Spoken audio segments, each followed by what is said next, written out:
one of the many things I have the privilege of doing with this community is to meet with B'nai Mitzvah families. And one of my favorite moments is the last meeting with the parents before the service, in which I get to ask, tell me what you admire most about your child. To which usually there are some giggles and well, it depends on the day, which is probably also true. But I encourage them to tell stories, to not just use words that explain values, but to actually tell the stories that show the values their children live by. And we all tell stories. We use words to describe moments from our past, phrases to fill in who we are, or at the very least, who we hope to be. And so I've been thinking as we reach these high holy days, as we stand here on the opening of 5778, if every year we had the assignment of writing our autobiography, every year, what vignettes would you include from your whole life? There hopefully will be some that you'll add every year. But what are those things that really shed light on your character? What would the narrative you weave teach others about you? And what are the defining moments of your life? With the B'nai Mitzvah families, I'm very blessed to be part of these conversations to get to know our students much better. But here on Rosh Hashanah, we read of one of the defining moments of Abraham's life in the Torah, the Akedah, the binding of Isaac. And just out of curiosity, hopefully you listened carefully to Rabbi Bowman's beautiful reading. Can I just get a show of hands of how many people find this story utterly disturbing? Yeah, thank you. It's okay if you don't. That's why I didn't ask it the other way around, because I didn't want to point to you. But for those of you who might not find it disturbing, I would actually love to discuss your interpretation after the service, because I could really use that. So, something for everybody. So every year I'm so deeply upset by this portion, by this story, and wonder, why is this the reading we share on Rosh Hashanah? And I have to admit that I avoid talking about the Akedah, about the binding of Isaac, as much as I can. Even when I was a young student rabbi, I would often choose the alternative Torah reading, which is the story of creation, so I wouldn't even have to read the English of what the portion meant. I figured, after all, what's more relevant when it comes to new beginnings than recalling the first beginning? So why have I historically avoided this episode of the binding of Isaac? Because I hate it. I really hate it. No one comes out looking good. Not God, not Abraham, not Isaac, not Sarah, not anyone. To review, again, what Rabbi Bowman read, God calls to Abraham, and this is just a few chapters after God has told Abraham to listen to his wife. We like that part. But in that she requests that Abraham send out Hagar and Ishmael, his son who he had with Hagar, into the wilderness, which is obviously, we see Abraham struggle with this. But just a few chapters later, here is God instructing Abraham, take your son, your only one, the one you love, Isaac, and go to the land of Moriah and offer him there as a burnt offering on one of the heights that I will point out to you. There's no question, there's no response. Abraham doesn't turn to God and say, but really, what? The story continues. They travel for 3 days, and they reach a foot of the mountain, and Abraham tells the servants who have come along with him to wait for them when he returns, and he says he's going to return with Isaac, which I don't think at that moment he knew was going to be true. But Isaac carried the wood that's intended to sacrifice him, and he does. He asks his father, he says, where's the sheep for the sacrifice? That's what we're here to do, right? And Abraham responds, God will see to the sheep. AKA, surprise, it's you. Once atop the mountain, Abraham builds an altar, places Isaac upon it, binds him to it, and prepares to bring the knife down upon him. It is only at this very moment, with his hand held high, trembling from the reality before him, that an angel of God cries out, Abraham, Abraham, to which he replies, Hineni, here I am. Then finally, the instruction comes that we've been praying for. God says, do not hurt the boy. Abraham then, of course, finds the ram stuck in a thicket and sacrifices it to God in place of his son. I often also wonder what Isaac must have been thinking or feeling in that moment. It seems like it might be kind of awkward. Did he hear the cry of God saying, don't hurt him? Was he aware of what was happening? Was he facing down so he couldn't see the knife? I don't know. I just feel like that must have been really awful. But I step away wondering why, oh why would God require this? I have so many questions. What kind of God would ask that we sacrifice our children?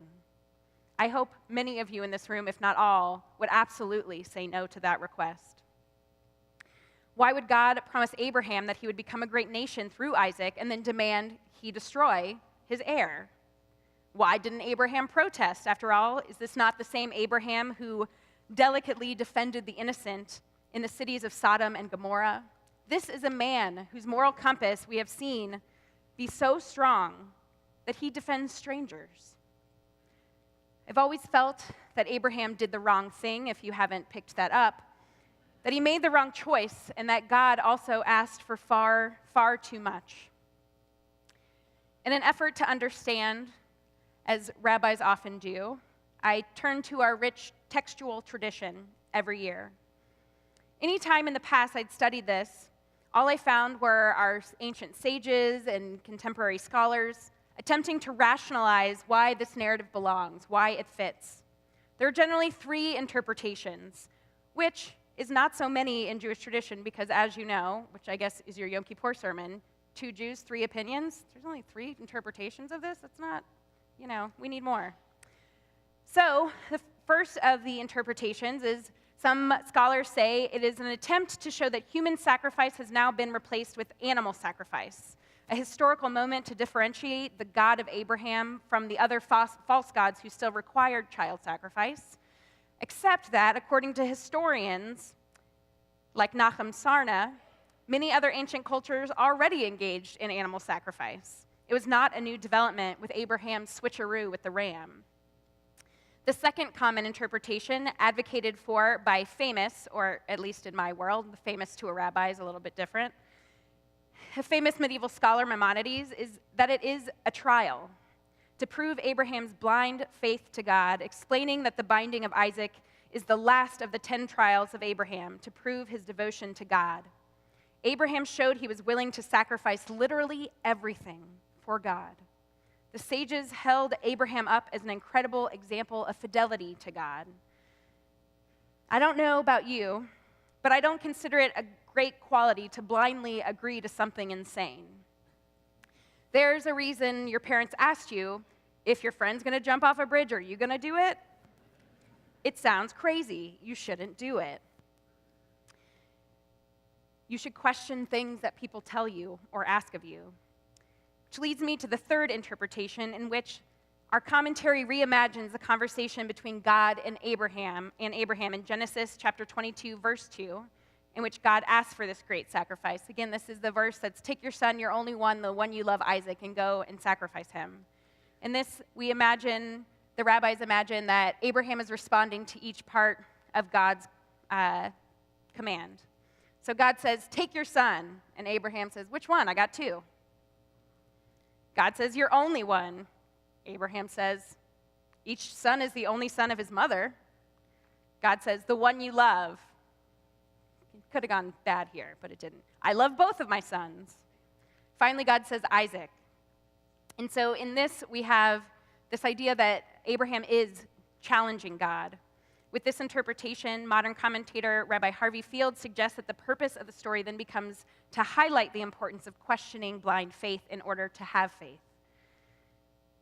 Perhaps, but it seems also that Abraham still intends to go through with it, so I'm not sure the questioning really helped lead him to the right conclusion in this. So why is this year different? Why am I willing to ramble on and on about the binding of Isaac today? Finally, I found an explanation that allowed me to find meaning in the binding of Isaac. a comment from Rashi based on a midrash in Genesis Rabbah. Our sages imagine an exchange again between Abraham and God, in which Abraham chastises God for changing God's mind. You can understand Abraham's anger and confusion. First, as we read in our Torah, the midrash cites, God promises Abraham that it will be through Isaac that a nation will be made. And then God tells Abraham to kill Isaac. Seems like a contradiction. Kind of hard to start a people without an heir. So Abraham attempts as God has asked and prepares to sacrifice his son, when all of a sudden, he's there, everything's set up, he's commanded to stop and not hurt the boy. Abraham is confused and exasperated. He chastises God according to this midrash by asking, "Why do you keep changing your mind?" In explaining God's self, God says that it is not God who is changing the command, but it is Abraham who misinterprets it. Rashi argues this by evaluating the Hebrew word v'ha'alehu. As I spoke about earlier, the Hebrew root system is brilliant in the intricacies it can help us in understanding. Instead of translating this word v'ha'alehu as to sacrifice him, which is in common translations, Rashi uses an alternate translation of the root ayin lamed hey, which means to raise up, aliyah. He explains, God did not say to Abraham, slaughter Isaac. God did not wish to slaughter him, but to bring Isaac up to the mountain. So as soon as Abraham brought him up to the mountain, God said, okay, you can take him down now. Rabbi Diane Kohler-Esses takes this interpretation a step further by posing the question, if Abraham had misheard God's command, what was in the way of his listening accurately?